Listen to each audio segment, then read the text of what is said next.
This government meeting is brought to you by Eastworks and our local cable subscribers.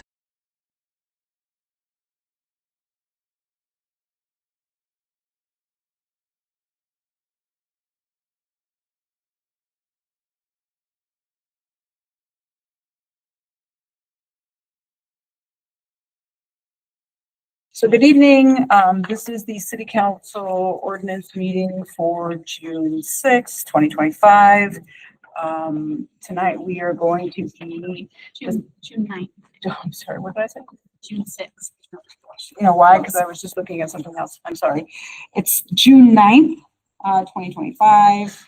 And tonight we're going to be talking about the short-term rental ordinance. But first we have some meeting minutes to approve from April 28th. April 28th. Do you have a chance to review those? Yes. Yes. I'll take a motion to approve those minutes. Second. Right, all in favor? Aye. Aye, right, 3 ayes. Thank you for that. So right now we will open it up for public speak, just to because if there are comments that people want to make regarding the edits to this, that was to the ordinance that was attached to the agenda. It's an opportunity for people to comment on that now, and then after that, the committee will begin to kind of discuss and go over the edits and go from there. So would anybody like to say anything? Yeah. No, it's just people. Oh, I've seen it. Yeah. Okay, great.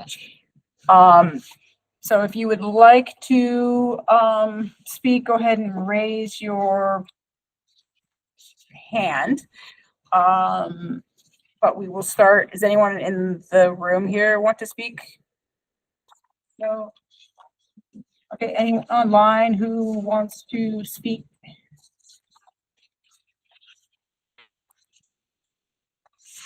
I see nothing. Okay, so we will go ahead and begin to discuss the ordinance. We sent this to our planning director, sent this to the city solicitor for comment and feedback. Does anybody on the committee have anything that they would like to address? And we can just kind of go through. Why don't we start with section 4-50.1, purpose and intent? Any comment there that people would like to address?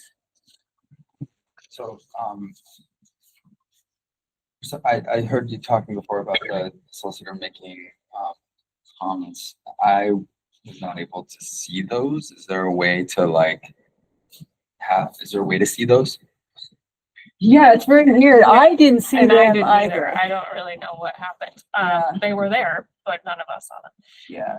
Yes, so you have to have Microsoft Word, I think, to see that is maybe what the problem was. I was looking at it in Google, which did not readily show the comments. So I was saying to Councilor Denham, they're mostly sort of questions about thought process on things. I can just email it. But The other thing that we can do is, as we go through sections, maybe if there's things that stand out, we can address those and bring those up. So I apologize. I had no idea. I thought it was just a red line. I also did not see them, so it was kind of odd. yeah, it was up. Yeah.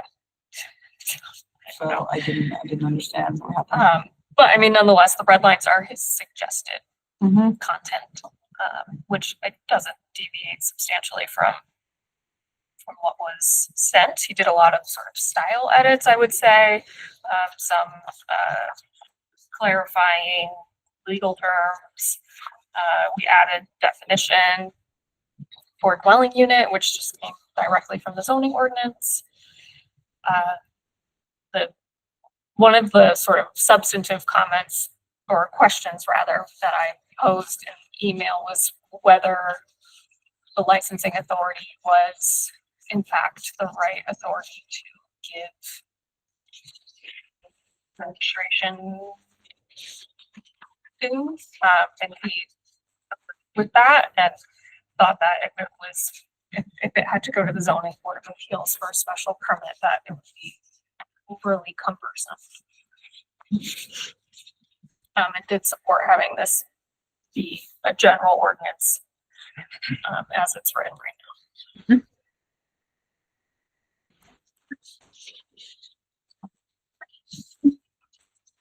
So kind of that being said,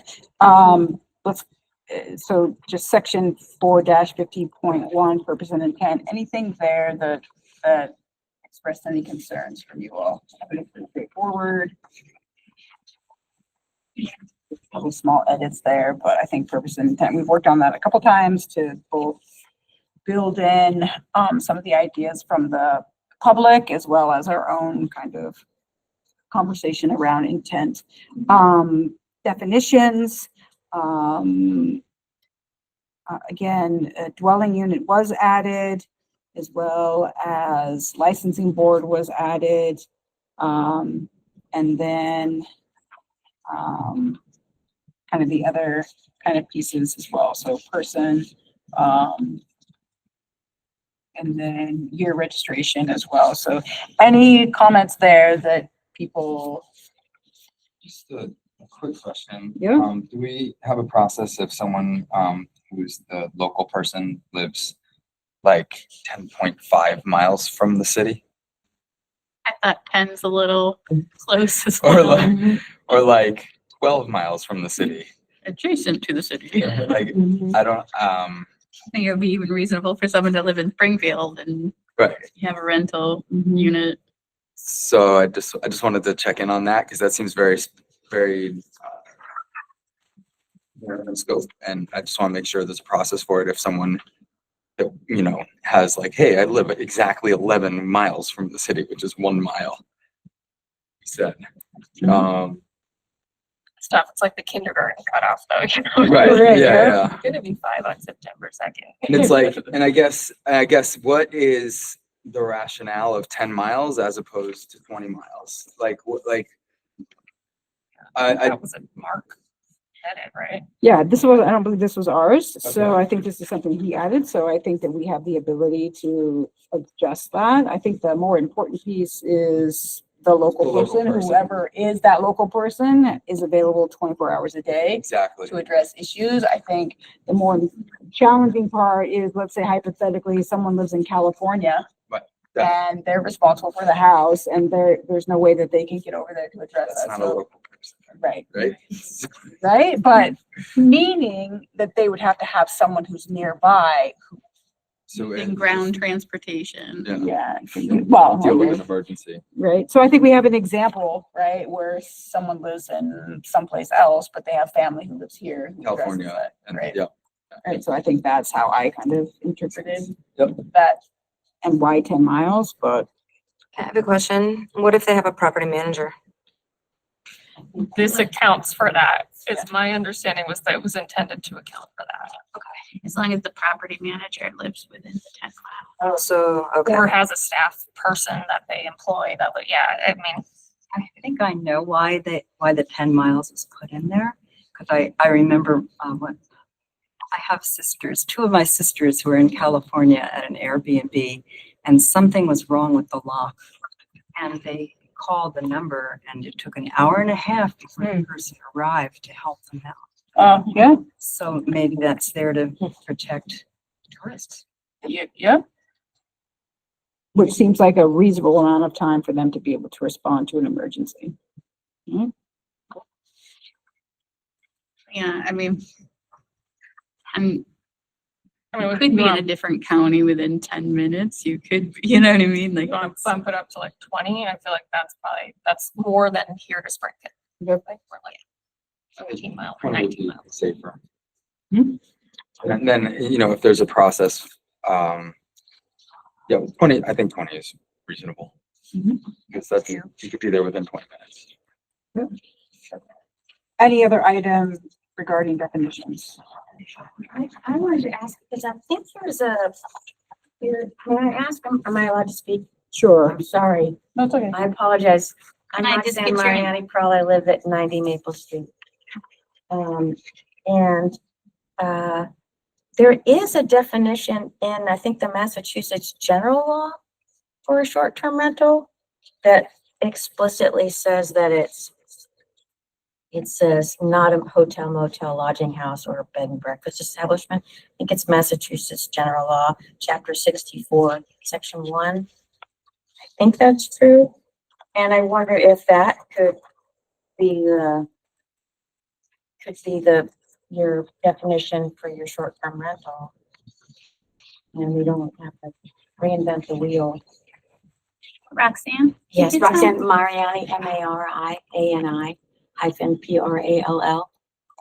Actually, I was just going to ask you to repeat the Oh. Massachusetts general law. Oh, I think, and I could be wrong, Massachusetts General Law, Chapter 64, Section 1 has a definition for short-term rental.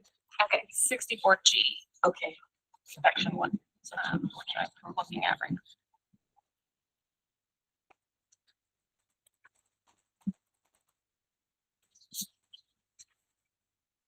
I mean, this also basically says that as well, but Also, I'll just read out the jail definition. It's an owner occupied, tenant occupied, or non-owner occupied property, including but not limited to an apartment, house, cottage, condominium, or a furnished accommodation that is not a hotel, motel, lodging house, or bed and breakfast establishment where one, at least one room or unit is rented to an occupant or suboccupant, and two, all accommodations are reserved in advance, provided, however, that a private owner-occupied property shall be considered a single unit if leased or rented as such. I don't know. What does that last piece mean? I honestly am not sure. I would guess it's by single unit, it means like dwelling unit, as in if you're, Living in that it's like unit your renting. house and you're renting out a room, it doesn't make it two dwelling units. Yeah. Mhm. It is generally a good idea for us to mirror the state language. Mhm. Yeah, so I think in the beginning, we weren't sure about the owner occupied versus not owner occupied. Right. But now that seems to have specific language to that though, right? Yeah, because this is, well, it's owner occupied, tenant occupied, or non-owner occupied, so that kind of like leaves it pretty wide open if we use the MGL definition.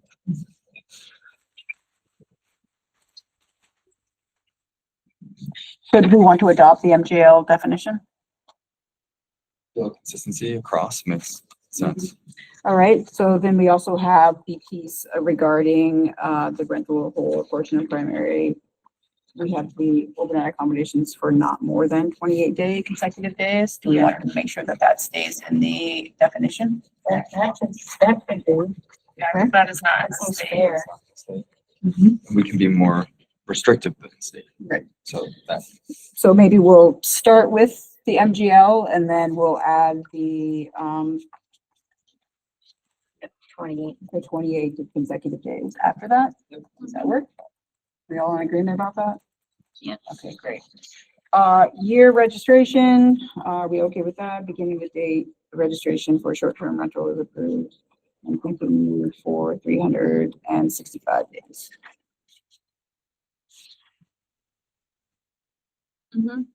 That, all right, great. All right, so on to 4-50.3, registration required. Obviously, there's no fee. Yeah, well, right, so we should move those things up. Oh, wait, what? D is gone. So Oh, I think it's just formatting. Yeah. Right, I mean, it's not, I think it's right. So are we good with A? No dwelling unit or part thereof may be offered as a short-term rental within the city unless it is registered annually with the city through the application filed with and approved by the licensing board in accordance with this chapter and registered with the Commonwealth of Massachusetts Department of Revenue in accordance with applicable laws. Good. Okay. B. And a short-term rental shall at a minimum require the owner provide the licensing board the following information: the address of the property where the short-term rental is located, the owner's name, address, and telephone number of the names of all organization members if owned by a legal entity, the names and contact information, including a cellular phone number for the local person, a statement of whether the owner will maintain their primary residence on the same parcel as a short-term rental, and the number of bedrooms to be rented. The registration application shall also include a copy of the deed showing ownership of the short-term rental and a certificate of inspection executed by, Yeah, so I think that was a comment That was a he comment. We had had- inserted. yep, so we have to figure out which, in this, we have to figure out which, certificate, so fire department, building department, board of health, etc. So it's a comment we have to kind of fill there. So, yeah, the way he has it, and I think he didn't track all of his changes in this section, because some of these, I remember not. Right. But the way he has it is that at the time of registration, they would have to submit the certificate of inspection. Mhm. Whereas I guess in my mind, I was thinking it might go with the other sequence. Mhm. I'm not opposed to doing it this way, but David, I don't know if you have sort of a thought on this particular piece of it, who and when the inspection would occur in relation to the registration process, Well, before it's occupied. just before a certificate of occupancy. Before it's occupied, it has Yeah. to be inspected, and it has to be inspected every year. Right.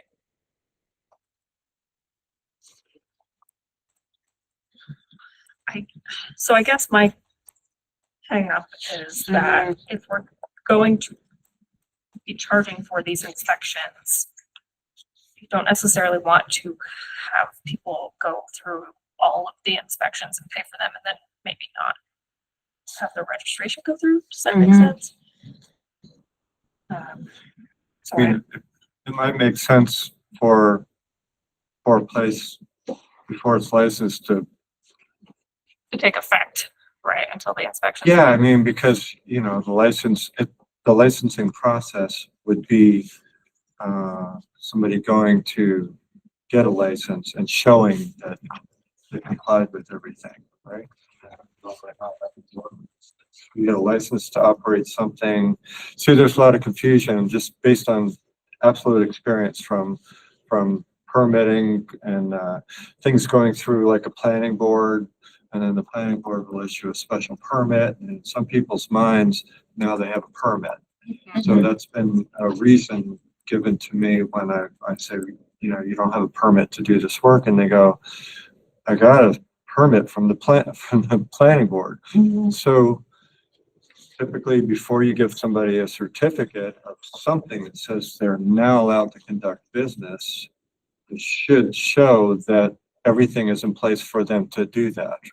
So you think the inspection should be done prior to registration? I think so, unless, you know, I mean, if I were doing this, I would first seek out information on what's required for me to be registered. And you'd be given a list of things like, you gotta do this, this, and this, and any one of those things might say, well, maybe I really don't wanna do this at all. Right. Yeah. I think the only snag there is if, I mean, we're talking about the application for the registration. if they don't meet the other things and they go out of sequence and they get inspected before and they're not eligible, it just doesn't make sense. That's what I was trying to say. Yeah, you're Like, it makes sense for them to submit that they are eligible and then to go through the process of inspection. Because, and then they would be fully vested once their inspections have been Yeah. completed. that was my thought. It would have to be made very clear by the licensing board that it was just a registration and they would still need a certificate of occupancy and the other They would have require. like a checklist of, because I imagine it would be health, fire, and building. Yeah, yeah, it's like you wouldn't just pick one. Mhm. They're all important. Who so. wants this? All right, so Yeah. we should do, yeah. Laura Brooks, 7 Greenwood Court, Easthampton.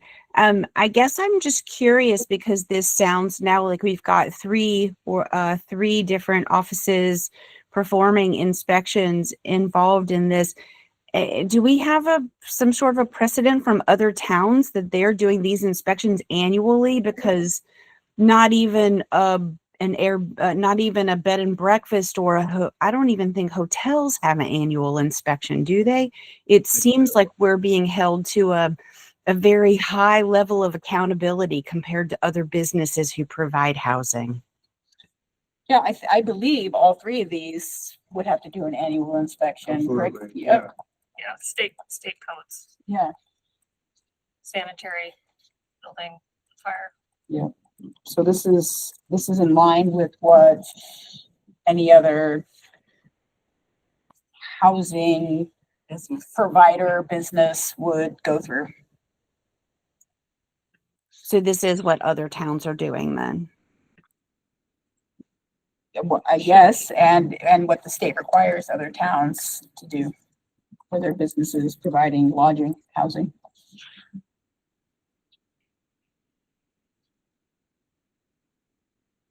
That answer your question? Yes, thank you. Yep. Okay, great.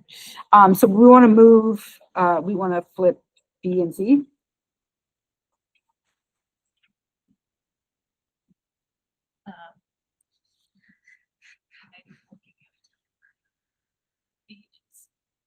So the registration of short-term rent, if I understood correctly, they would have to start the registration process and then go through everything to get this approved and then. Well, so what if I hate to make this like ridiculous, but what if it's like a preliminary approval? I don't know. There should be, I mean, they're different things. There's Right. registration with the licensing board annually. All right. And then there's inspections of the property annually. And Right. one shouldn't necessarily affect the other. What was the second one? The first is annual registration, licensing with the licensing board. Yeah, and the second is inspection by. I mean, do we want to add a separate thing that just says preliminary registration where they would? It just kind of, I mean, they gotta go back to the Right. licensing board. Right. So, I feel like the inspection should be a step of its own. yeah, I feel like the registration should just be conditioned upon. Yeah. The inspections. Being If I could. Yep. One more just perspective related. It's very common for towns, and we do it here, if a business is moving into, say, Eastworks or any of those buildings, they would like to locate there. Fire department and I do an inspection, a new business certificate of inspection to see if the space that they're actually wanting to do business in is compatible with what they want to do. Mm-hmm. So I would say this also would apply to a short-term rental. So you can't know that if the space that they have is fully equipped to do what they plan to do unless you go look at it. Right. And it's really doesn't kind of work the other way around. I mean, even though sometimes people, as I said, people will get a license and they'll just end up being there, and then you stumble in on them and say, what are you doing here? You know, because the space is not compatible with what you're doing. Mm-hmm. And the licensing board may not be equipped to know all of that. Mhm. Whereas the fire department knows that, I know that. So it would be helpful to know prior to licensing, but that's, Would you want that to be like the final inspection or just like a preliminary inspection? well, initially to be occupiable, it should be inspected. Then there's an annual inspection after that. That's true of a new building. A new motel goes up. You do an inspection before it can be occupied at all. There's a certificate of occupancy inspection. Mhm. And then annually, however that's set. But it's, That's in the building code. I mean, right. But as far as like sequencing with registration, would it be for their first time registering, they do the preliminary inspection with you all and then a final if they're approved for the register? Like well, that's kind of the way, that's how it actually works. Like right now, a little different, but we're doing periodic inspections on churches. So we'll go into a church, there's an inspection. I might need to replace an emergency light or do something. So that's kind of like, we do that inspection and then we'll go back and re-inspect after they've taken care of all the issues. Right. So if you just kind of look at this in a different way, many of these people that all this ordinance is about have already been operating from their space, but nobody's inspected that space. Mhm. So we would go in and look at it and say, well, you need this, this, and this. And then we'll come back and check after you give us a call and let us know that all of that is done. Right. Now, so using your language, is that a preliminary or is that certificate of occupancy? Well, preliminary, the word itself. Now, I do things that other building inspectors might not do. I will go out and look at something to give people an idea of what they can expect. Sure. And I don't, except for the town paying my salary, I'm not charging a fee to do that. Mhm. But that's not exactly normal. So when you say preliminary, are we going to go out and look at spaces at for just as a free service Right. or not? I mean, I don't know. I don't know the answer to that. I don't know what the fire department and how they feel about that, but mostly I do it a lot for basement. If I get an application or an inquiry about a basement finish, I want to make sure that it's a good candidate for a basement finish because they're not all good candidates. Same thing would apply to anything, any built space. Can it be used for what you want to use it for? Meet all the requirements. So I don't know, yeah, we could do, I wouldn't call it, I don't know. There's going to be a first inspection no matter what. Right. Whether you want to call it a preliminary or that's. It almost seems like, I mean, this is the application for registration. Right. So it almost seems like the licensing board would say, all right, here are the documents that you need to have. Once you have all of these documents in place, then, so you've gone through this first stage, then you need to get the inspections before we'll approve. Yeah, Right. that makes sense. So Yeah. it's a two-part process So then. Right. you get all your stuff together to the licensing board. They say, you're good. Looks like everything's good. You can get your inspection now. In order for us to vote on this, we need this sheet that's signed off. Because at least all the ducks are in a row Yeah. before. I guess what I'm contemplating is we hit the cap. And it's possible that somebody would apply Or it's in process. and then how does that work with the licensing board? Or do they just say, I don't know, it's Possible way to address that is what happened in South Hadley. They also have a cap. So at their town website, you can see how many slots are open. Somebody might be, decide to call it quits. You can check into the town website anytime, see if any slots are available. So initially, So I guess not accept registration applications if there's no slots available. yeah, initially, whatever you Sounds take in as many applications as the cap Yeah. is. And then you work that process through. Some people might fall out of the running. And then when you know that, you just post that information, so you get another applicant. you know. Mhm. Ideally, those applications would be online and there'd be a set number of applications available, so you wouldn't be able to register if if you were at the cap. I don't like our permitting software that we have now is it's up for that. Mhm. Ideally, we'll be upgraded. Yeah, that would be ideal. Yeah, I Then agree. you wouldn't be able to pull an application if there wasn't any Yeah, available. I mean, Mhm. automating it. Mhm. I mean, that's at least a direction we should be looking towards. Mhm. David, does that, I mean, you can't do that with Permatize right now, right? No, No, yeah, I don't think so. no, but depends on how you launch all this. Maybe the applications are only available over the desk and they're only 50. Mhm. And there are no more Right. until they're made more available, or something. I don't know. Colby, I see your hand up. Colby, can you hear me?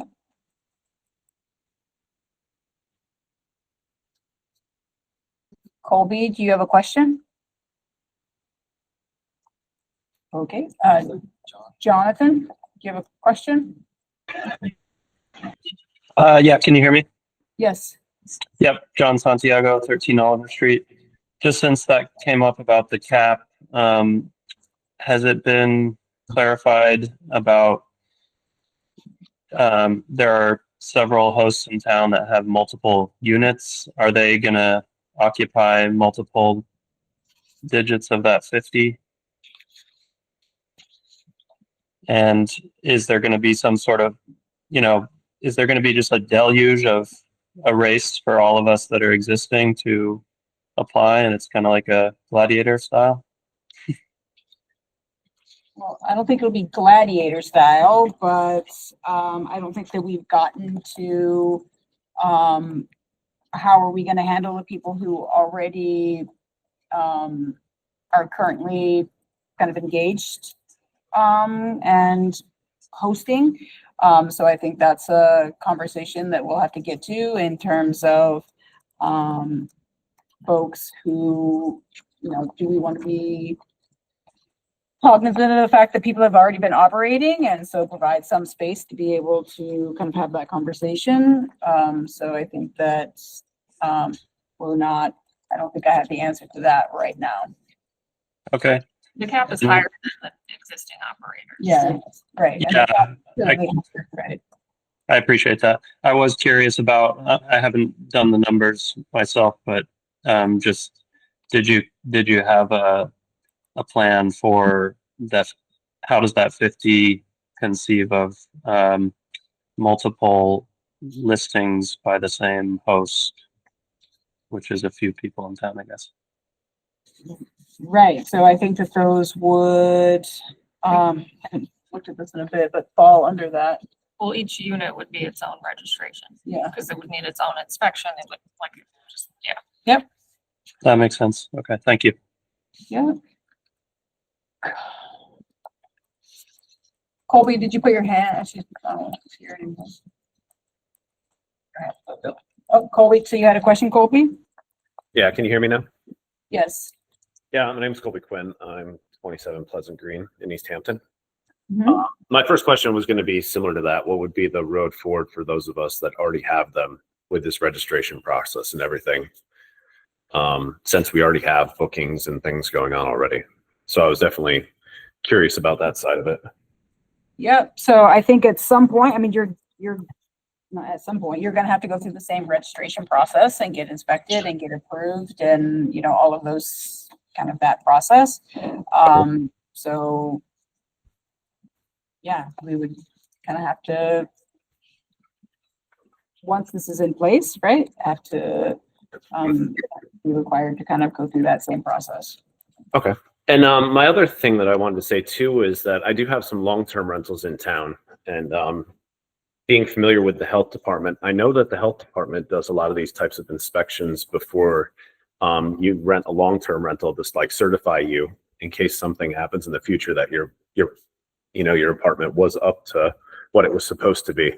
Would they be an alternate choice for these inspections since they're kind of filling in that function already?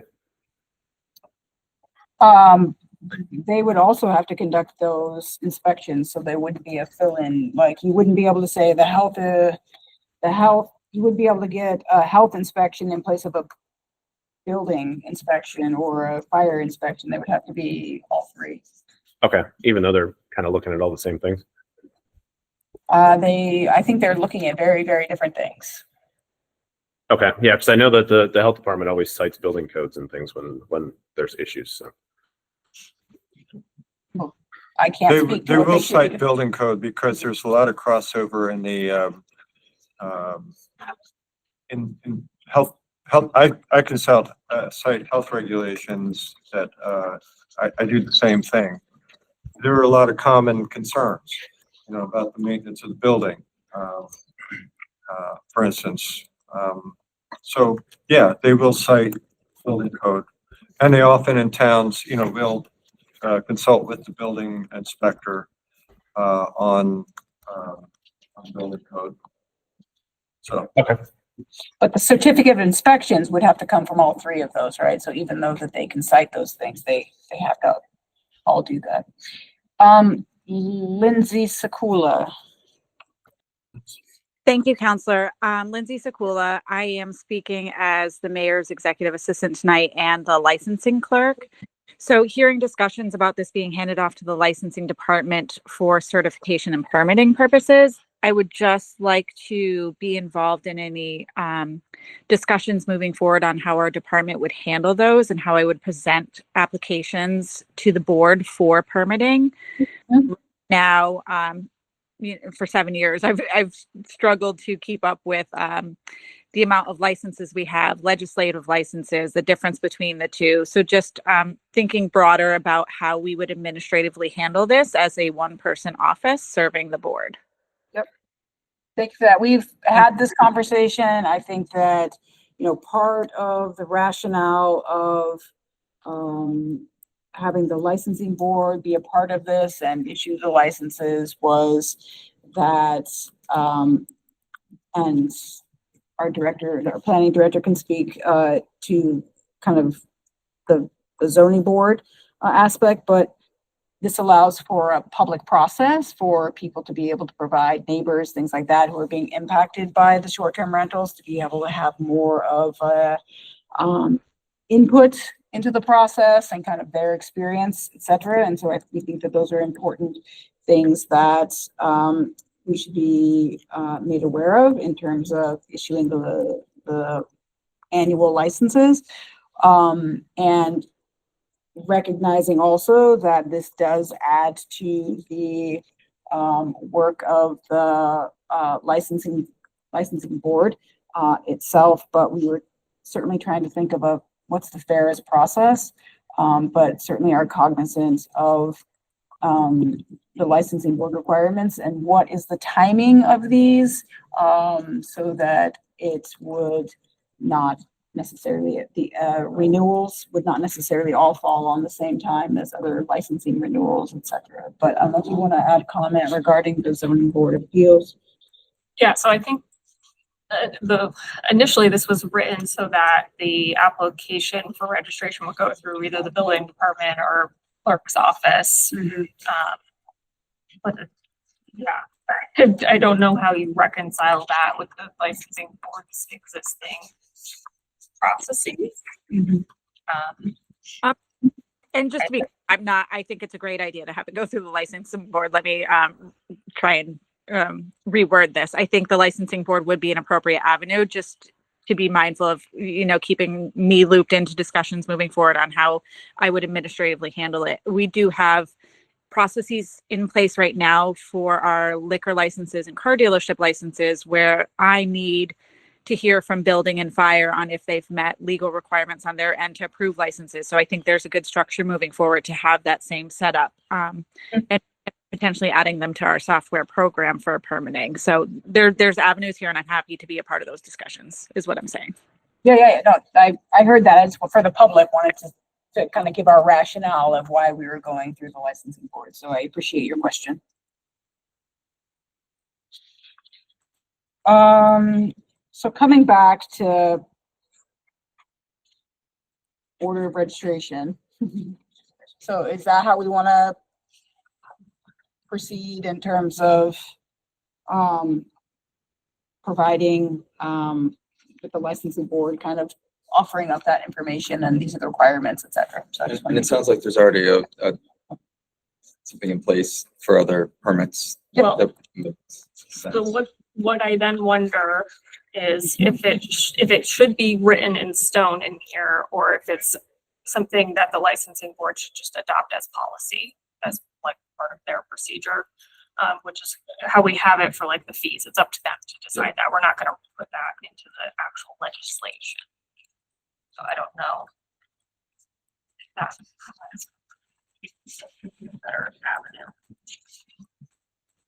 I don't want to, I mean, especially to Lindsay's point, like, I don't want to dictate their process. Mm-hmm. That to some extent is doing that. I mean, we could always say, appropriate inspections as deemed needed by the licensing board or something like that. Or whatever. Well, so I would almost leave it up to them in their application to stipulate what they want, when they want it. So if I understand, are you saying to remove this and then Just the registration, just the inspection. I think it's referenced elsewhere that they must comply with those codes.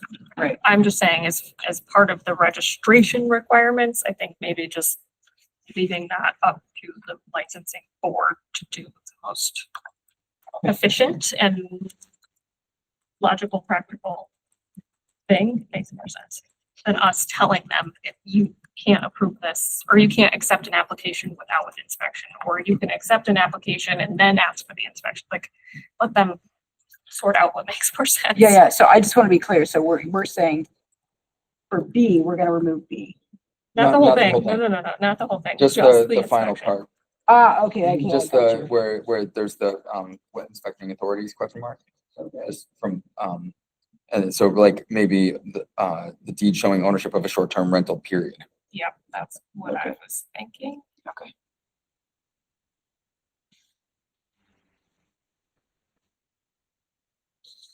Okay. I mean, we'd almost get rid of that too, but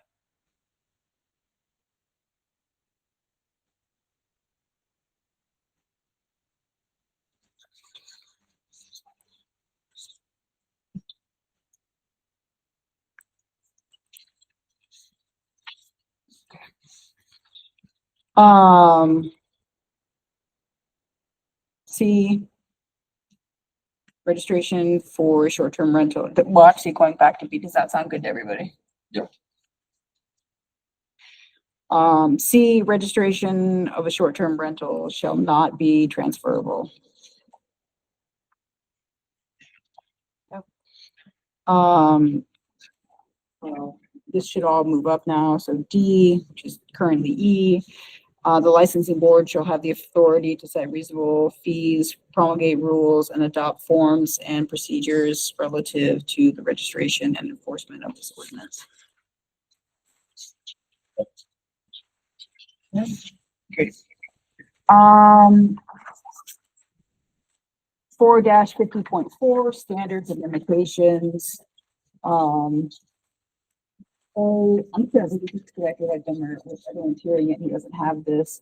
A, the maximum number of short-term rental units permitted in the city shall be capped at 50 total dwelling units as the date of adoption of this ordinance on January 1st each year. Thereafter, the maximum number of short-term rentals shall automatically increase by 10% of the then existing licenses.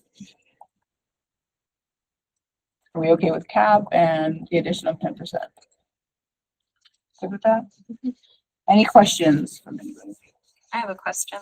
What was the reasoning behind increasing every year? I believe in conversation with the mayor, there was the question of increasing it 10%, in part because I think some people were talking about having no cap.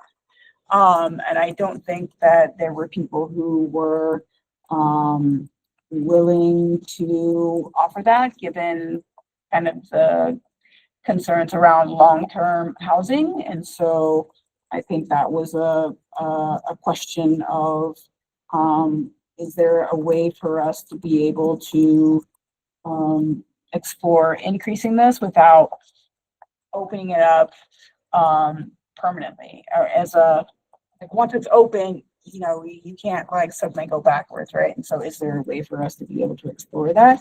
And if we do get to a point of it's just saturated, then you know, then we can revisit this and just say it's capped at whatever the current number is, right?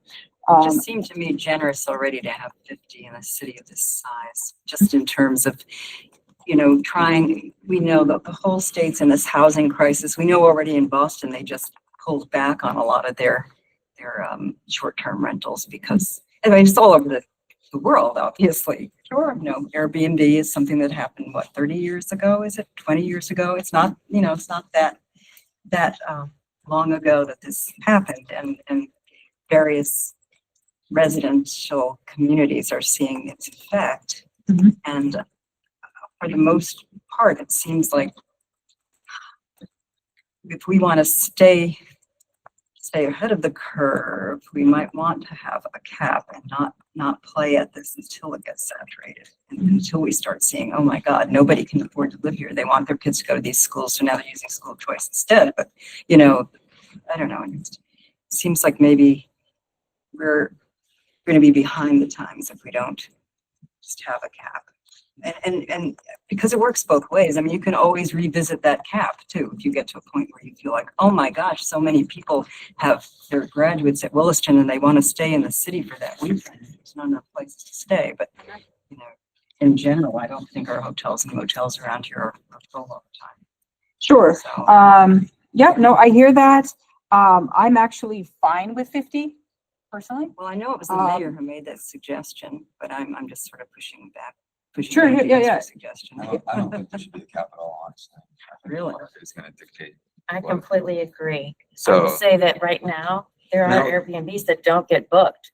And I mean, then that's fine. And then there are others that get booked all the time. But it really is so I about the think, market. and I think that this is a good compromise, and I think we should probably tighten up maybe the public speak piece, just because we're gonna be here forever. My bad. But it's fine. No, I think it's I apologize. Yeah, I Well, think no that's one- one of the items when it gets to the full Yeah. full council. council we can debate, but I think this is a good compromise. Again, I don't think there should be a cap because I think that the market is gonna, we're not a beach town. You know, like, we're not a tourist destination. We're a destination, we're not a tourist destination. So I think that, you know, this allows for some growth within, you know, similar to, like, I mean, we have experience with caps and they work very poorly. As we saw with stagnation we had in Easthampton when we had a very limited liquor license cap. And what we had to do is we had to do legislative licenses. And what did we see after we did legislative licenses for alcohol? We saw Easthampton explode into what it is today, which is having a plethora of, you know, restaurants and nightlife and kind of more vitality than we had 20 years ago. And 100% is related to the fact that we went for legislative over quota licenses. And so I think that what this also does is it provides a little bit of equity, allows people that maybe are looking to move to Easthampton, but can't necessarily afford the ridiculous prices that houses cost, and they can, you know, rent out their house for a couple months and really supplement their ability to live in this community. So, you know, I think that there's a lot going on here. I don't necessarily believe in a cap, but I think this is a fine compromise. And if it doesn't work, go back to it. Do you have comment? Councilor Smith? No, I initially thought that the compromise was I remember in the initial meetings where there were good arguments for both sides. So I see meeting in the middle. It's just I have my concerns, but, I'm open to, compromise around this. So, B, in recognition of unique circumstances and transitional periods that an owner may face. I don't want to read all of these. Does anyone have any questions about each of these? All right. I'm trying to be fair to make this accessible, but this will take a long time. So I just want to, are we good with this section or this bit? C, principal residence is located in Easthampton. It's the city. Any concerns with this section? All right. D,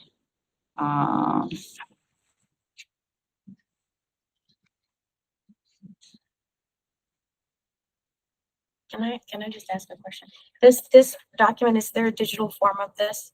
I thought there was. I sent it. It's attached to the agenda. Oh, okay, thank you. No concerns there? No. All right. D, this is related to, okay.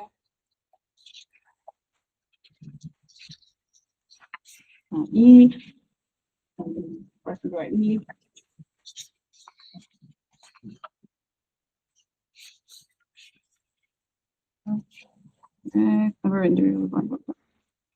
F.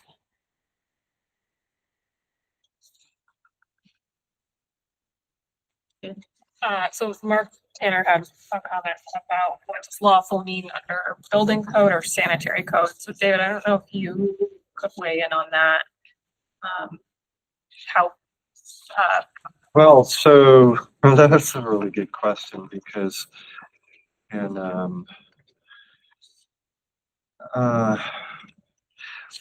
it kind of, it says, I wasn't paying attention. Rated the one, okay, the lawful number of bedrooms. So if you are renting, when a person rents a short-term rental, are they renting the whole premises or just a bedroom? So you can see the ads go different ways. If they're renting a room in their house, obviously they're renting a bedroom. But if it's a whole house, you're renting the whole house. It can be several rooms. And it can be, if it's a big house, you have lots of rooms. So lawful number of bedrooms. So the lots, that's why it's interesting because health regulations, health code will say that a bedroom is defined as a room that meets the minimum requirements and has a door for privacy. And I would go further and say it has to have an emergency escape and rescue opening, so a window. So that makes a bedroom. Whereas in building code, if when I'm issuing plans, if I take in plans and if something looks like a bedroom and it's not labeled, I say I need all the rooms to be labeled. So we in building code will use whatever the labels are for like a new building or a remodel or whatever it is. Otherwise, so it's different. So what is a legal bedroom? So I wonder if real estate, because I think that in real estate, you can only call something a bedroom if it has a closet and some. That's true, but that goes, then you go back to old houses. Don't have. I lived in, yeah, they don't have Right. closets. They Yeah, had and there's like armoires ceiling instead, heights. so down in the they're bedrooms. regulations. Yeah, I read it's like So your it has, room that's not a kitchen or a bathroom. Right. It qualifies. I guess what I would assume the objective here is to make sure that people are not renting out rooms in a basement that is not supposed to be. Okay. Or putting, makes sense. sticking 5 beds in a room and Well, I don't know that we can necessarily control that beyond occupancy restrictions, but I think it's more about making sure people are not sleeping in spaces that are not meeting code requirements. Attic without egress. Attic Right. without egress, the okay, that basement makes without sense. So egress. then you would use the definition for Building. health regulation definition. It's a room minimum 70 square feet, has an escape window and a door that you can close for privacy. Okay, so health code is probably the right standard. Fit pretty well standard. because they also cover occupancy of rooms. I mean, in a bedroom, one bedroom, 70 square feet, that's one bedroom. I think in health code, it's actually 80. So there's a little discrepancy. In building code, it's 70 square feet. Health, I believe it's 80. And then if you go to 2 occupying the room, it goes up to 120 square feet. So that's where you come into, like, if somebody's renting rooms, how many people can be there in a short-term rental? If you're going to fix an occupancy limit, how many rooms, how big are they? This is like something for licensing that might be useful to have a sketch of the diagram of the house. How many people can actually be there legally? And getting, yeah, I kind of was trying to get to that too, I think. So the sanitary code is sort of the catch-all for those. That's right, yes, yeah.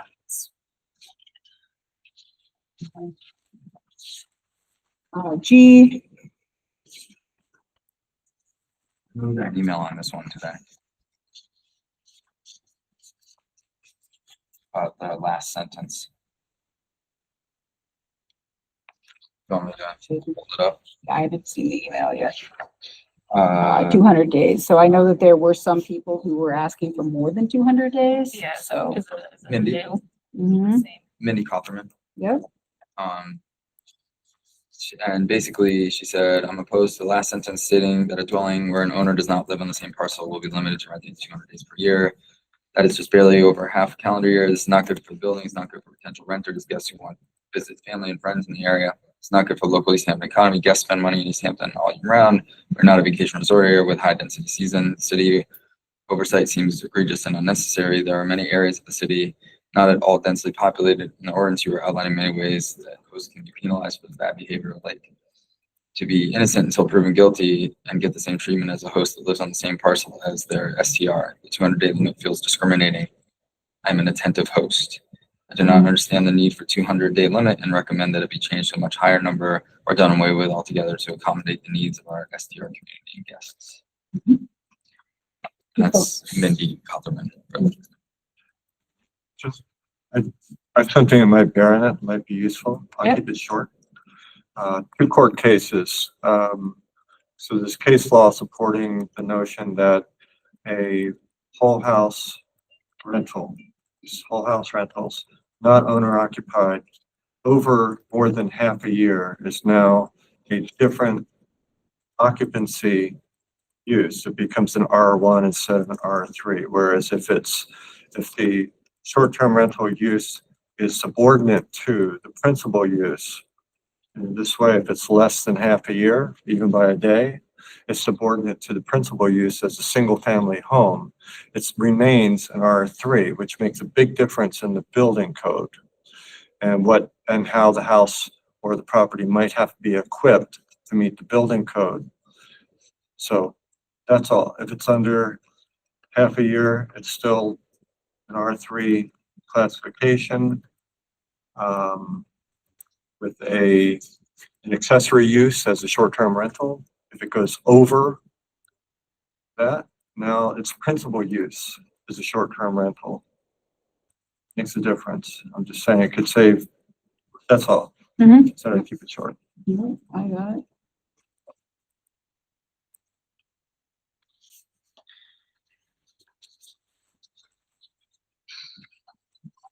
Thoughts?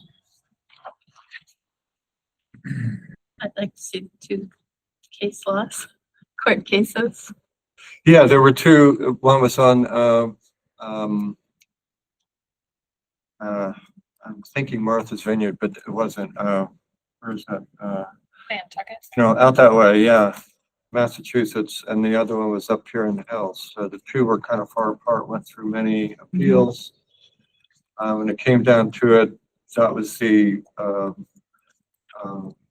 principle that was applied that said, well, now, for instance, one of the arguments was specifically, this is an accessory use of a single-family home. And then when it was learned that it was, people were there less time than it was used as a short-term rental, the principal use was the short-term rental. Now it's subject to everything the hotels and motels are subject to, which is sprinklers, emergency lights, exit signs, all that kind of stuff, inspections, because it's not an accessory use. That's all. Yeah, So, well, okay. so I'm just saying, if people are, doing this, and I know there was a big concern around, what equipment, what devices might have to be installed to bring these up to, par building code wise. That difference between an R3 and an R1 is a huge difference. Can I ask a question? Last question from the public, and then we're just gonna kind of have the conversation. We'll go ahead. If you live in a two-family house and you rent one unit, is that grounds or expectation to have a sprinkler system in it? Is it just if you're not in the unit, sprinklers? I don't believe so. I think it's based on kind of what the use of that space is used for. Yeah, I feel like we should probably not dive into. Yeah. And that's gonna be beyond our purview. Yeah. But it's not up to us. And it doesn't, And I don't want it's to not give really wrong impacted by the information. ordinance either. Yeah, Right. yeah, I just don't want to put wrong information. Mhm. So, I mean, I'm open to finding another formula, but like, that's not a hill that I respect the thought and the comment. I think maybe we put a pin in that one. Mhm.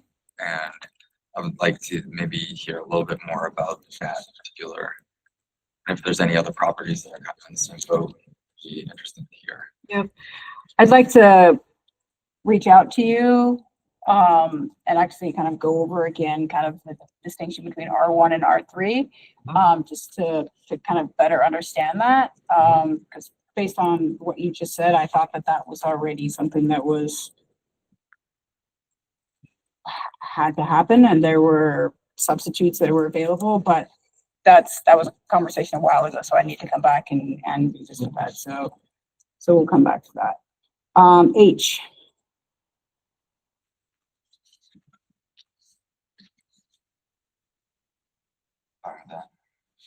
Right. I.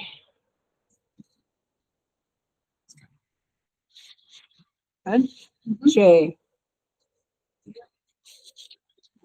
K.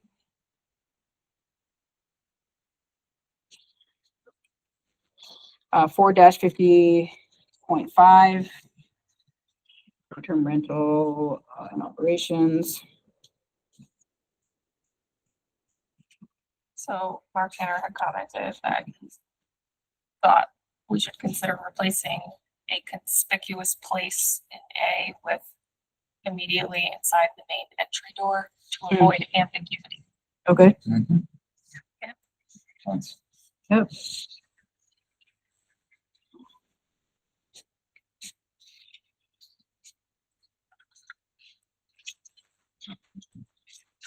Anything else in these through 1 through 7?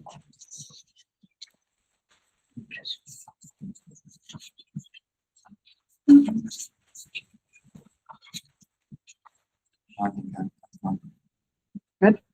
Is this section asking us to put a sign outside the unit stating that it is an Airbnb also? No, So- that would be violation. Yeah. Okay, good.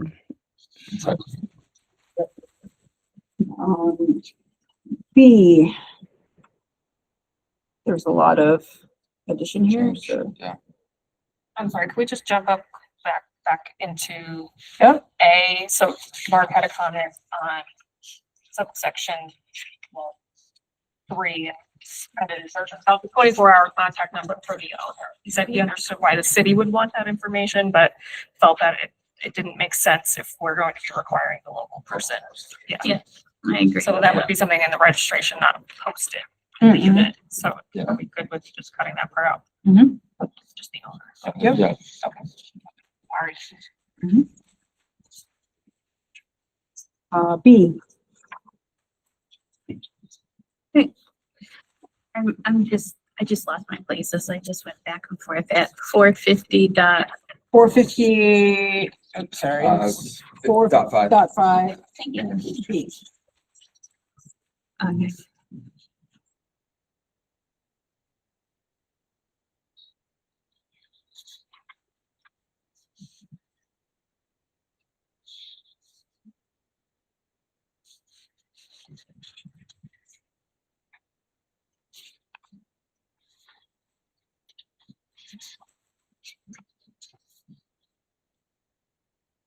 comment regarding B? C?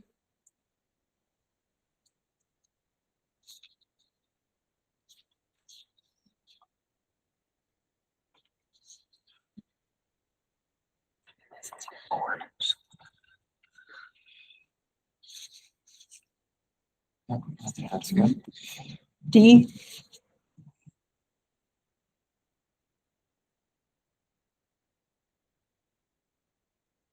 Yeah, this makes sense. E?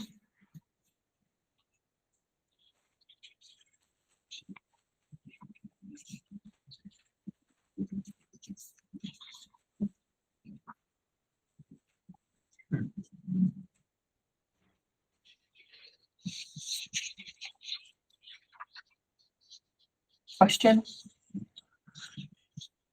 I get the intent. I really do. We have E still.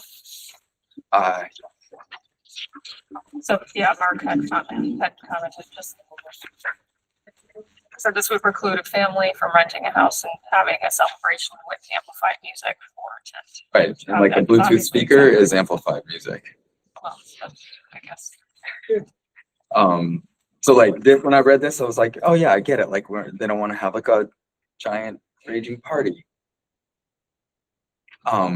Well, so it says that would customarily require a license or permit. So I mean, we wouldn't require a license for a Bluetooth like a speaker. bonfire in the backyard. with We a would Bluetooth for like speaker. a DJ with their speaker setup. Like a wedding. I was just thinking, I was like, Yeah. I mean, we have rural spots in town, which if they were an Airbnb, could potentially host a wedding.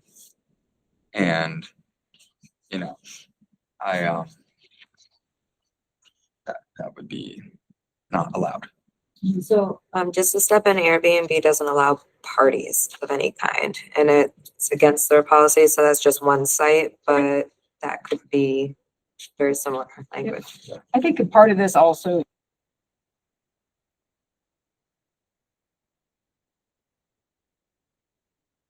That's Yeah, gonna more be, looking for like an enforcement option. yeah, Sure. right, Yeah, I'm fine. yeah. F.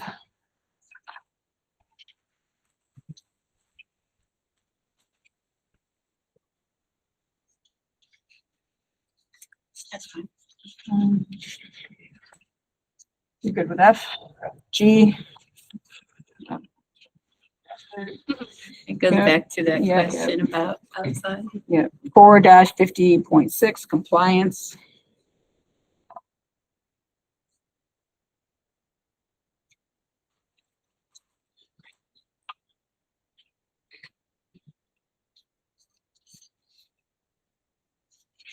Can I ask a question?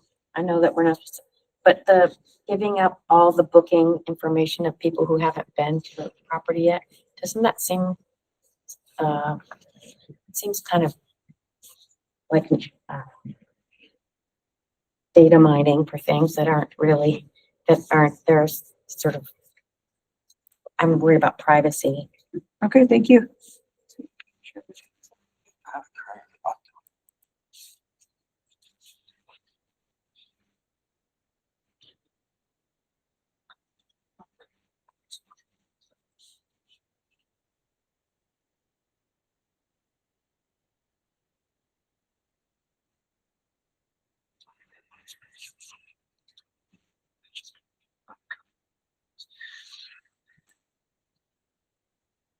So this ties back to I think the number of days Right. limitation. Right. Like, I mean, the way it's written, I mean, you literally could get everybody's personal information. Well, it doesn't, no, I don't think it's written that broadly. Records documenting all. Yeah, I- the bookings, like that, Yeah. like we have Like, I understand the stay intent. one is It's like 5 January days. 1st to January 5th. I don't stay think it's two. asking for personal information. I Not just even, I'm interpreted not even that asking for as- names. Right. No, I understand the intent. Yeah. I'm just saying the way it's written, I think, I mean, you're asking for all records documenting past, current, upcoming bookings.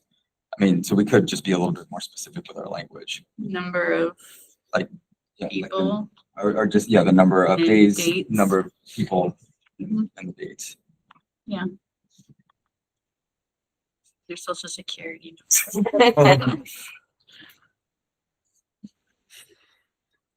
So how do you want it? So number of dates, number of people.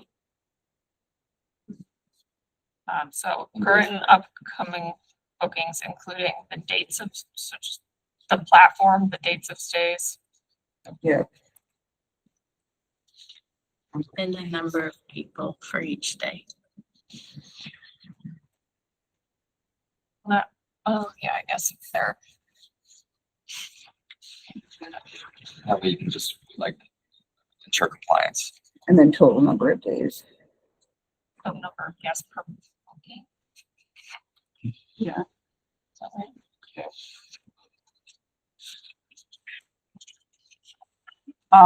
W-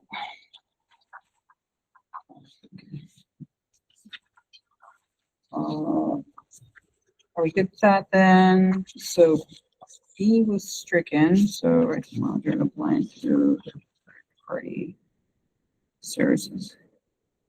I don't know why this was done, because there are third party. Are you looking at B? I'm sorry. Yeah, I'm sorry, I'm looking at B. Oh, you saw an A? I'm just trying to make the edits so that I don't. Sorry. No, that's.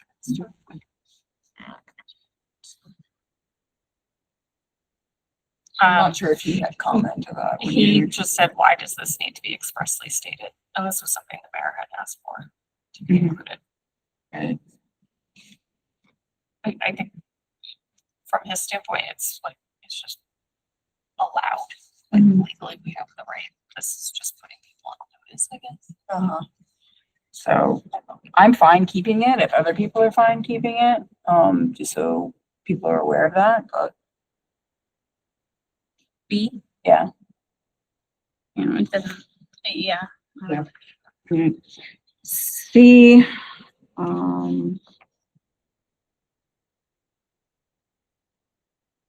Just allows inspection. yep. That's fine. E.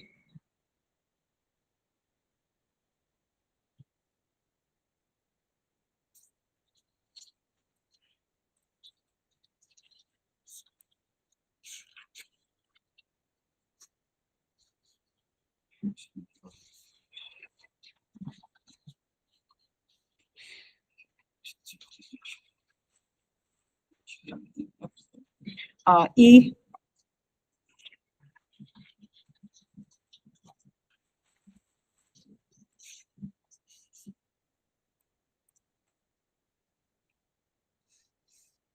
And I would think that we would want this to be in compliance with the licensing board. Because we said they. Oh, sorry, we're on No, three. it's sorry. Just because we talked about before that they are responsible for fees and all of that, so I don't know if this is something that we would want to actually do. But, Yeah, if Mark suggests it. Just leave it, but oh, okay, all right. I don't feel strongly when you. Yeah, all right. Do other people have comment about that? Trying to find my, had one comment in this. Oh, you had a comment?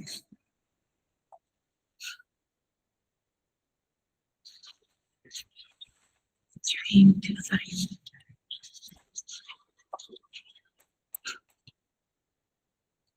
I'm looking for the word revocation. Revocation, where is that on this seat?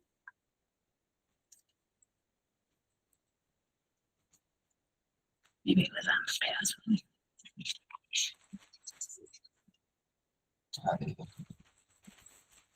Say again. Terminated.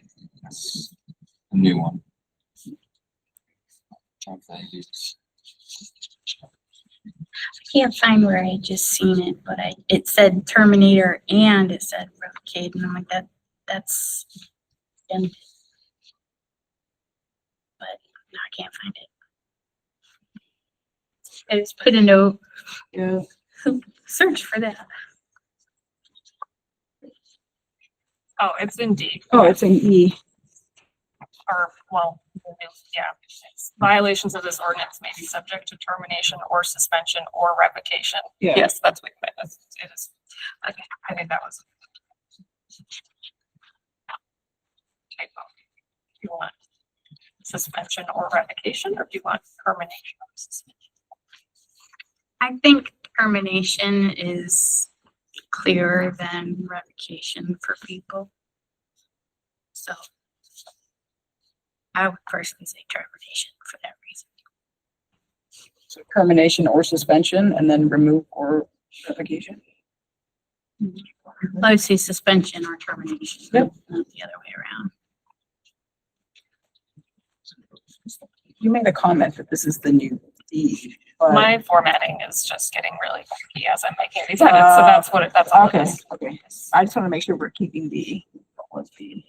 That's where I'm getting messed up, yeah, because Okay. it's not re-alphabeting them. Okay, I just want to make sure that, I'll fix this eventually. yeah. So I.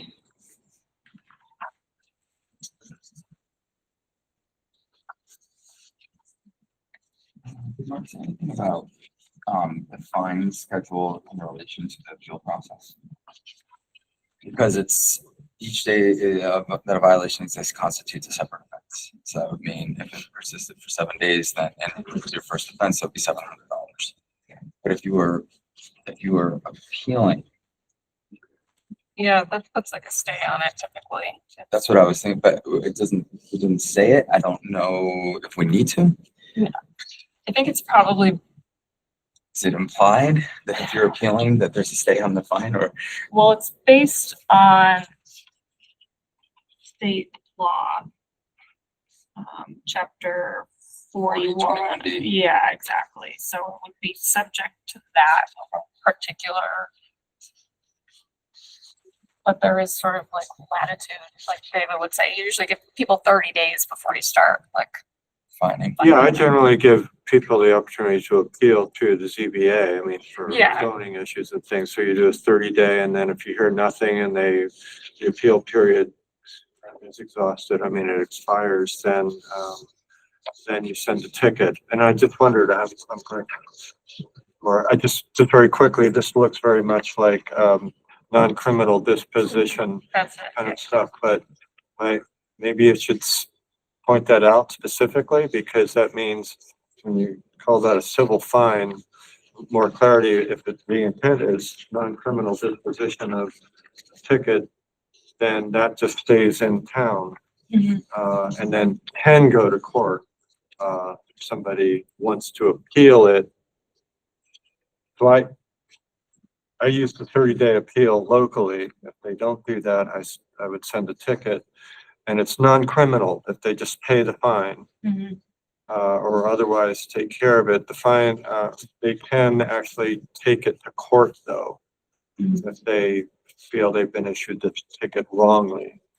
So non-criminal disposition, 21 something or other. Yeah, it is cited in the next, Yeah. Oh, I see. Chapter 40. so under the appeal part. I think maybe where it's located in the ordinance. Yeah, Should be kind of moved weird. up. Maybe we should move it up, because this is like kind of just relating to the, Oh, right, yeah. it's a violation of health. Yeah. So it probably should be in the first part of it, like in accordance with chapter 4021D. Yeah, so violations of this ordinance may be subject to On criminal. or termination of the short-term rental registration or a civil penalty in accordance with MGL 4021D. Yeah. And the following.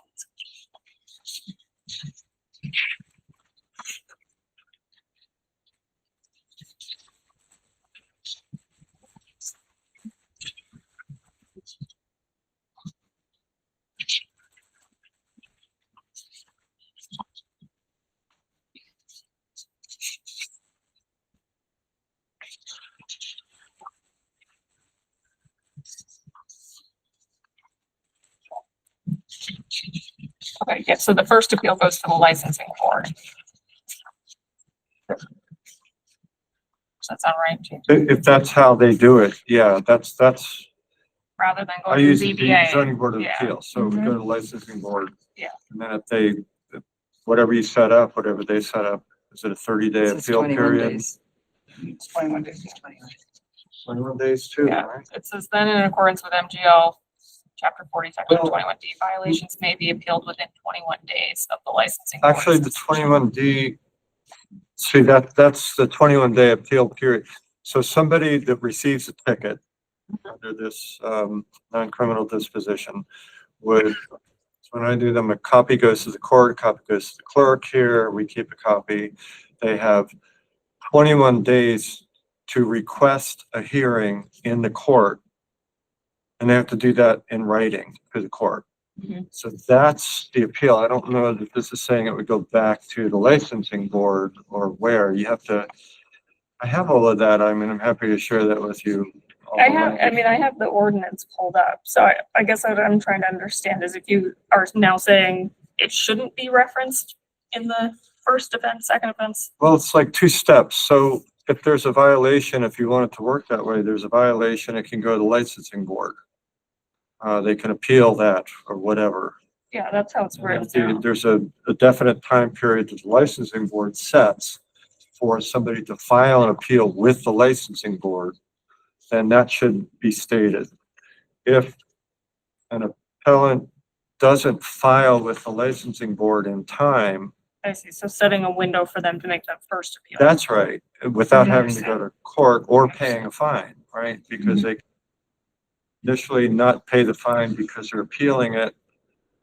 But if they miss that opportunity, now they have to go to a district court to have a hearing in front of a judge to have that dismissed. So an appeal of a notice of violation of this ordinance shall in the first instance be made in writing to the licensing board within 30 days, Whatever, 20 yeah, days, whatever they want to do, yeah.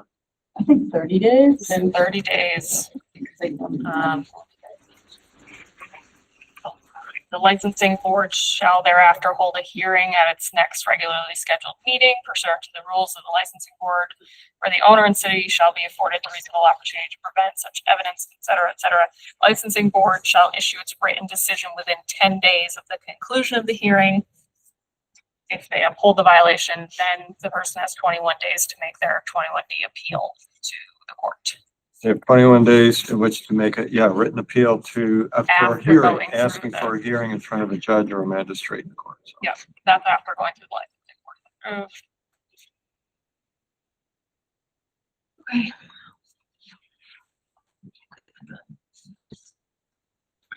I do want to go back to Lindsay because this is a licensing board piece. Lindsay, do you have concerns about that, what we just discussed? I don't think so. Just being cognizant that the licensing board only meets once a month. Right. And it's not like every first Tuesday of the month. It's scheduled based on availability of both the board and myself. So we would move forward. I think a 30-day process is fine. Right. H was struck. Did you have comment about that? It got moved up. Oh, okay, Yeah, right, it's, sorry. yeah, exactly. Yeah, Just right. reordering. Sorry, I saw this. I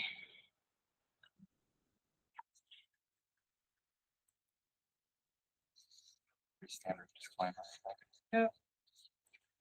Jay, any comment? Yeah, so why would you want to limit yourself to this? It seems to me you would want the licensing authority to have the ability to do this depending on what occurred.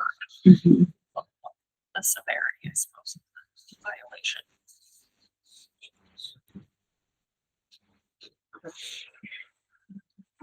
That's what, we already said that, didn't we? We already said that if there was, that we could revoke it if there was a violation based on. And there didn't even Yes. have to be 3 or more. Yeah, so violations of this ordinance may be subject to suspension or termination of the registration. So yes, Right, it so is. this is just a little redundant. And limiting, was And- his- yeah.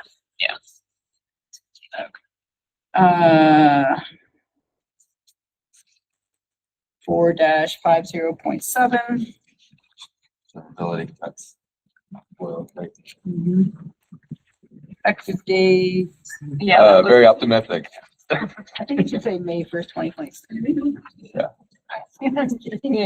Right. Alright. There's two Saros riding on the sidewalk. That's great. Any questions about any of this that we have? So I do want to reach out to you just regarding the other piece, but the R1, R3. yeah, and if you have other concerns about stuff here too. Well, I missed something because I was distracted. So 456, B, is that, why is that stricken? The city reserves, We put it back in. put it back in. Mark had suggested striking it because he thought it was like, didn't need to be stated. Yeah, okay, because, yeah, I was thinking it could say the city. You've done, why To does try to this? use something that the third party monitor. It's really very, I think his perception, it's really well. it is already allowed, so why Do do you it have anyway. to say it? But I feel like it doesn't hurt to have it. Did you have other thoughts? Just go back, I don't think ADUs should be short-term rentals for a lot of reasons, but I know that that's not gonna happen. So, other than that, no. Okay. How do we want to proceed? Do we want to review the 20 days and come think about that some more and come back and make a decision before we send this to council, or do we want to send this to council? With the pin in it, saying the Yes. 200 days. Yeah. Yeah, I mean, I think we could probably get away with, I mean, that's a pretty, if we wanted to amend that, that's an easy one. Mhm. I mean, I think the bones are in a good spot now. That's, I mean, that was my only, the one question that I have, and it's, you know, I think it's not necessarily widespread issue. So maybe the person who brought that to our attention would have a good argument present to us, and maybe someone would want to amend it. I think in reviewing some of what other cities had done, there were some that were less than 200. I think they ranged around 175, and I don't know if it's related to It the probably is, yeah. R3, R1, or What R3. was the cutoff of the change? And are we talking like, is that like a residential distinction versus a commercial distinction? Correct. So R1, R2. R1, hotels, motels, So commercial, right, and then R3 would be single family. single family residential. home, yeah. And the cutoff for that, do we know the day cutoff for Less R3? than, We're just looking at, is it an accessory use or a principal use? Right. So, and that's just measured by which one do you do more of? Right, so it would be half the year. half a year, Yeah, Minus one. minus one. Yeah, okay. Interesting. So, and then I think Westfield has, I think it was 200 and some odd days or 300 days, right? Okay. So I think it's So as just, long as there was, about that, I don't know. yeah. I have a procedural question, I'm sorry. Does this have to go to planning board for review? No. This will not, the planning board will have, there will have to be a Joint. a zoning ordinance amendment to explicitly allow short-term rentals in the use table. It'll just be a use table insert with a definition probably. so this isn't. No. This is a This is just general general ordinance. General So this, ordinance. this text won't go to the planning board. It'll just be Okay, updating the use table to include short-term rentals. And that would trigger the joint public hearing, with the ordinance and planning board. Yeah, so I mean, I guess technically when they're deciding on their opinion on the zoning ordinance, they could consider this general ordinance because it'll, yeah, it'll impact it. It'll dictate the implication of their. But as far as procedure for this general ordinance, that would be, it would be a recommendation from the committee to the full council. The full council would then hold another public hearing. Adoption. Yeah, so my plan would be to have both the zoning and general go to the city council at the same time. Yeah. So I mean, that, and with that timeline in mind, I mean, we don't have to vote on this tonight because we still have, like, that process with the planning board is gonna probably take all summer. Yep. Right? Just finding a time for a joint public hearing, like knowing and it hasn't been, I don't think that, zoning amendment has been submitted to the council, so that we would have to. The first reading, yeah, so it would have to go to council for the first reading, then we would have to, referral. we would have to send it to the planning board and back to our committee. And then we would schedule the joint public hearing. And Right. So that's so, something that you and I can work on, is the language for that. Yeah, that, I'm hoping it'll be like real. and I don't see why it couldn't be included in our packet for our next meeting, Yes. When does that need to be? by Thursday.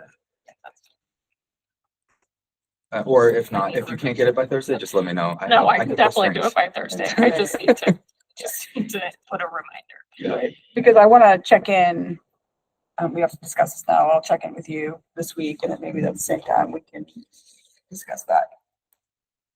Although it seems pretty simple. One more, just quick suggestion. I know the one section, I don't know where it is right now, but what's required of the fire department, for instance. Yeah. There's a list of all kinds of stuff.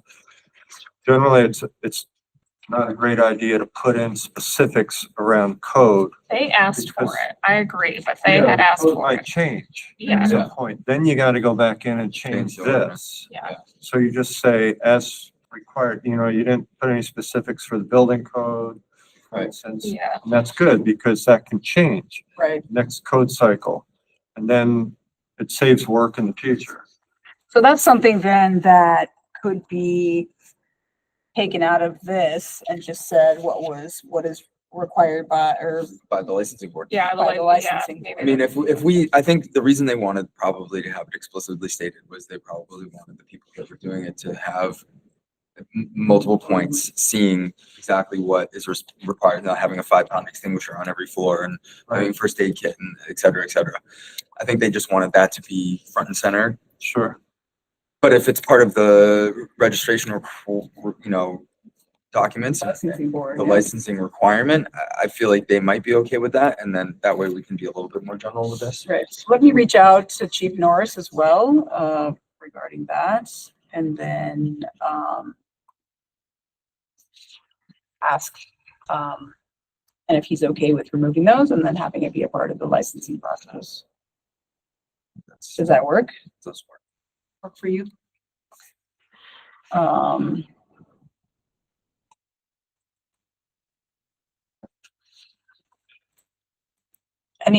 Anything else regarding this?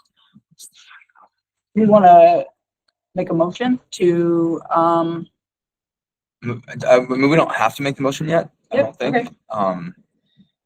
And that gives us, I mean, because there are other pieces of this that are gonna have to take place, so I mean, we're gonna be discussing it for a little while, but unless other people feel strongly about that, there is that, if we wanted to revisit the 200-day piece, if we didn't have a recommendation yet, then, we would be able to do that. So. I guess I'm just trying to understand procedure then. So for Thursday for the packet, you only want the zoning? Yep, piece, because we not already have As this. well, We have this. not the updated this though, you mean? Well, I mean, the committee has the original proposal, Yeah, which and that's- covers this. Okay. So all we I would see. need is the language that would be triggering ordinance to review, which would then trigger the planning board. So the council doesn't have okay, I see. So the council can take this up at any time. Anytime, it's on our agenda. it's on our agenda. Yep. Right. And I think what we would do is we would send this amended back to council to review this. And Yeah, I to just want to make align- sure that they to hopefully align get with done at the the- same time. Yes. Yeah, Yes, that's, so yes. that's my only To align with the confusion here, yeah. recommendation from the planning board and our recommendation on it. Okay.